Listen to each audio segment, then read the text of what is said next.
Yo yo yo, bienvenue dans cette nouvelle vidéo Glide pas à pas. Dans cette série, je vais vous montrer comment faire votre propre Trello sur Glide Pages. Alors pourquoi votre propre Trello? Déjà parce que vous pouvez, déjà, c'est pas mal. Et aussi parce que j'ai un gros souci que j'ai avec Trello depuis longtemps et c'est l'une des raisons pour laquelle j'ai quitté l'app. C'est que pour chaque nouveau projet, il va vous falloir refaire le board de zéro. Et vous n'avez aucun moyen, ou en tout cas j'ai vu des tutos, ça ira compliqué, il faut avoir des extensions, il faut payer, etc. C'est pas possible de base d'avoir un board qui vous fait le sommaire ou le résumé de tous vos projets avec toutes les tâches que vous avez qui sont à faire en cours, etc. à travers tous vos projets. Et ça, c'est possible de le faire avec Glide. Donc, c'est ce que je vais vous montrer dans cette série. Il y aura plusieurs épisodes. On va la build ensemble au fur et à mesure. C'est parti. Allons-y. Alors, je vais réduire ça. J'ai préparé une app déjà, Glide. Donc, une page Glide Page, avec déjà la structure pré-faite pour gagner un peu de temps. Donc j'ai ma page d'accueil qui est vide, qui sert à rien. On va aller dans le GDE de Glide Data Editor où j'ai déjà 4 tables. J'ai utilisé Glide Tables, pourquoi? Parce que c'est intégré à Glide, c'est plus rapide et ça ne demande pas d'avoir un autre Google Account ou Google Sheet ou un Airtable, c'est déjà intégré, c'est plus rapide, c'est plus simple. Donc j'ai une table d'utilisateur avec juste moi.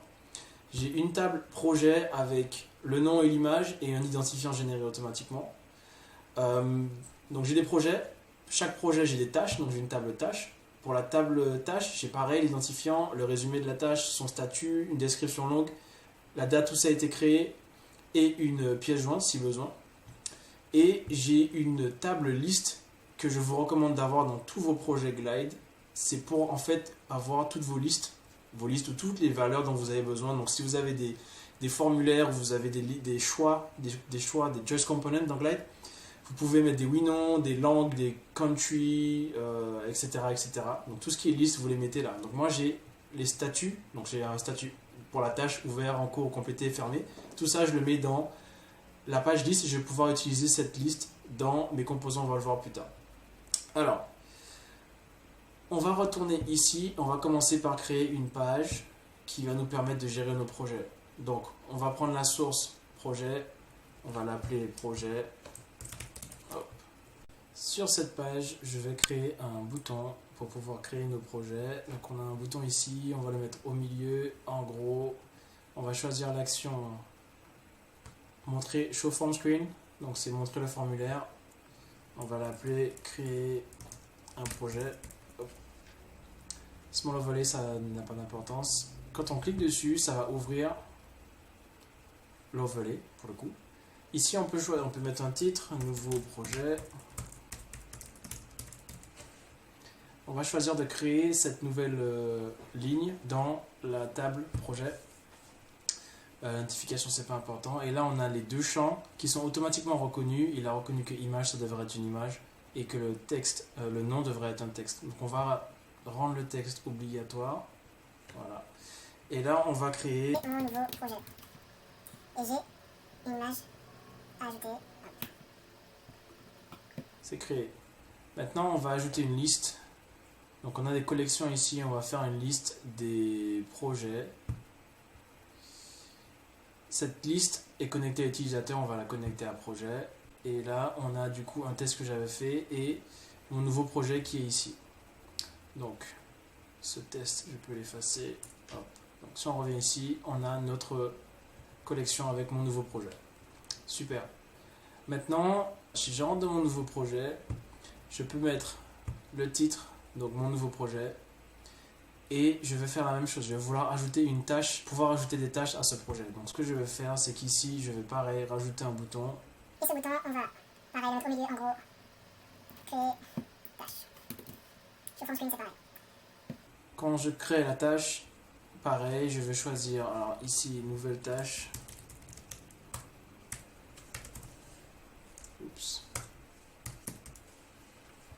Et on va vouloir écrire dans la table tâche.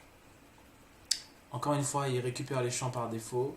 Donc le résumé, on est bon, on va le mettre en obligatoire.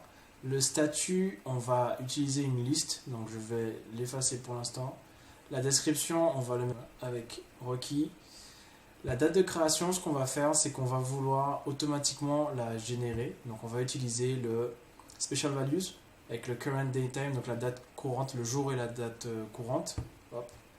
Et ici, quand vous le créez, il vous met le champ que ça va, la colonne que ça va utiliser par défaut. Il faut le changer à droite. On va le mettre pour la date de création ici. On a PJ qui est un texte, donc pour ça, on va mettre un image picker ou un file picker, c'est pas très important. Hop, voilà. Et je vous ai dit la liste, on va faire un choice component qu'on va assigner à, ok, ça va pas être résumé, ça va être statut. On peut mettre une petite majuscule. Et donc, comme source, on va utiliser dans les listes, on va prendre les tâches statuts. Et là, vous allez voir qu'automatiquement, il y a une liste avec tous les statuts qui sont dans ma table liste. Tâches statuts. Donc, ça fonctionne en mettant des... Je vais vous montrer. En mettant un slash, vous pouvez faire des dossiers ou des groupes. Donc là, j'ai le dossier ou le groupe tâches avec la colonne statut. Et dans le front, ça s'affiche en dossier. Donc si je viens ici, je reviens là, ça s'affiche dans un sous-dossier. Donc ça permet de organiser vos champs. Donc là, on est bon. On peut aussi le mettre en requis et choisir un format bulle pour que la personne voit directement, en l'occurrence, c'est vous, pouvoir voir les statuts directement et pas avoir à cliquer sur la liste. Maintenant qu'on a la tâche, on veut absolument la relier au projet. Donc ce qu'on va faire, c'est qu'on va retourner dans le Data Editor. Et pour les tâches, on va créer une nouvelle colonne qu'on va appeler projet identifiant. Ça va nous permettre de sauvegarder l'ID, donc le row ID du projet. Et comment on fait ça? C'est dans le front, on revient et on ajoute ce qu'on appelle les screen columns. Donc quand on fait un formulaire à partir d'une page, toutes les données de cette page, donc de cette ligne, sont disponibles dans le formulaire. Et c'est ce qu'ils appellent les screen columns. Donc là, vous avez le row ID, vous allez voir du projet, le nom et l'image. Donc on va utiliser le row ID et on va l'assigner au projet ID. Et donc quand on crée la nouvelle tâche, on crée le logo, statut ouvert avec du bleu et du rose. On va soumettre. On va voir ici que on a créé notre tâche avec l'identifiant du projet. Maintenant, on va vouloir afficher les tâches de mon projet. Donc pour ça, il va falloir les lier entre eux grâce à l'ID. Et pour ça, on va utiliser les relations. Donc on retourne dans le projet. On va créer une colonne relation. Donc moi, je l'appelle tâche relation. Encore une fois, vous avez vu, j'utilise beaucoup les dossiers. Et on va prendre le type relation en utilisant le row ID pour match les values, donc pour correspondre aux valeurs dans tâche projet ID. Et comme on ne peut avoir plusieurs tâches par projet, donc on va sélectionner Match Multiple. Et là, vous voyez qu'automatiquement, il a reconnu une tâche. Si je crée une deuxième tâche... créer un slogan. On va éviter les accents tant qu'il y a un blanc, les bas. Catchy et inspirant. Ok, super. Là, on va voir que vous voyez automatiquement, il est relié aux deux. Ce qu'on peut faire ensuite, afficher la liste, ça va être tout simple. On va afficher la liste, on va prendre une collection, on va prendre une liste. On va choisir le format table. Ensuite, on va prendre le résumé, en description, on va prendre le statut, c'est pas mal, on va juste nommer résumé. Là, on va plutôt mettre la description. Et en méta, on va mettre le statut.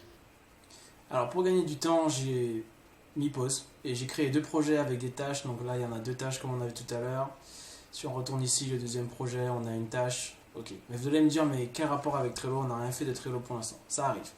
Ce qu'on va faire maintenant, c'est qu'on va créer notre fameux board de tous les projets. Et c'est là que ça devient intéressant. Donc là, on va utiliser le collection Kanban.